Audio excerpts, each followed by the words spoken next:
మీలో ఎంతమంది రాజా సాబ్ సినిమా చూశారు? సినిమా బాగుందా? ఫ్యామిలీతో వెళ్ళి చూడొచ్చా?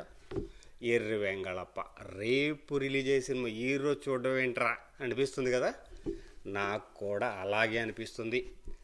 సినిమా రిలీజ్ అవ్వకముందే రివ్యూస్ వచ్చేసాయి. యూట్యూబ్లో ఆల్రెడీ రివ్యూస్ పెట్టేశారు. యూఎస్లో బెనిఫిట్ షో పడిందంట. సో ఇద్దరు ముగ్గురితో మైక్ ఇచ్చి మాట్లాడించి రివ్యూ చెప్పిస్తున్నారు.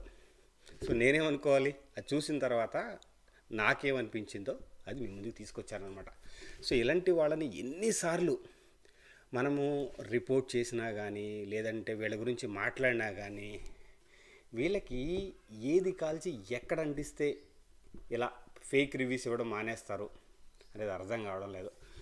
రేపు వరల్డ్ వైడ్, ఇండియాలోనే కాదు, ఈ ప్రపంచంలో ఏ ప్లేస్లో అయినా కానీ రేపే ప్రీమియర్ షో పడుతుంది. ఈరోజు రిలీజ్ అవ్వలేదు. ఇచ్చే ఫేక్ న్యూస్ని నమ్మొద్దు.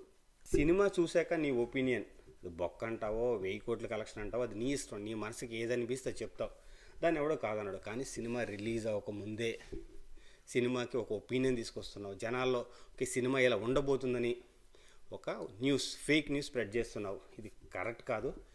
ఇలాంటి దండుపాలెం బ్యాచ్ ఐబొమ్మ రవి కంటే డేంజరస్. ఎందుకంటే సినిమా చూసిన తర్వాత ఒపీనియన్ ఓకే, సినిమా చూడకముందే సినిమా మీద పాజిటివ్ అయినా స్ప్రెడ్ చేయి, నెగిటివ్ అయినా స్ప్రెడ్ చేయి, ఏదైనా డేంజరసే. ఎందుకంటే బాగుంది సినిమాకి జనాలు నమ్మి వెళ్ళి ఫీల్ అవుతారు, తర్వాత తిట్టుకుంటారు. అదే బాగున్న సినిమాని బాగోలేదని చెప్తే అప్పుడే ఒక రాంగ్ న్యూస్ స్ప్రెడ్ అయిపోయి ఆ సినిమా బాగోలేదంటారా, ఎందుకు వెళ్ళడం, అనవసరం డబ్బులు బొక్క అని చెప్పి ఆగిపోయే పర్సన్ ఎంతో కొంత ఉంటుంది. సో నీ న్యూస్ వల్ల పాజిటివ్ అనేది జీరో, అంతా నెగిటివ్నే. సో నీలాంటి వాళ్ళని అన్నా కదా, ఏది కాల్చి ఎక్కడ అంటిస్తే మారతారో తెలియదు. కానీ నిజంగా ఇలాంటి న్యూస్ నమ్మకండి. ఇలాంటి స్ప్రెడ్ చేసే వాళ్ళని స్టార్ట్ రిపోర్టింగ్. నేను ఆల్రెడీ స్టార్ట్ రిపోర్ట్ చేస్తున్నాను. మీరు కూడా రిపోర్ట్ చేస్తే ఎంతో కొంత మారే వాళ్ళ సంఖ్య ఉండొచ్చు. లేదంటే ఆ ఛానల్స్ని రిపోర్ట్ చూసి ఆ ఛానల్స్ని మళ్ళీ క్రియేట్ చేయకుండా యూట్యూబే ఒక యాక్షన్ తీసుకుంటుంది. సో అదే మీ ముందుకు తీసుకురావాలి. అలాంటి ఫేక్ న్యూస్ నమ్మకండి. ఇంకా సినిమా రిలీజ్ అవ్వలేదు.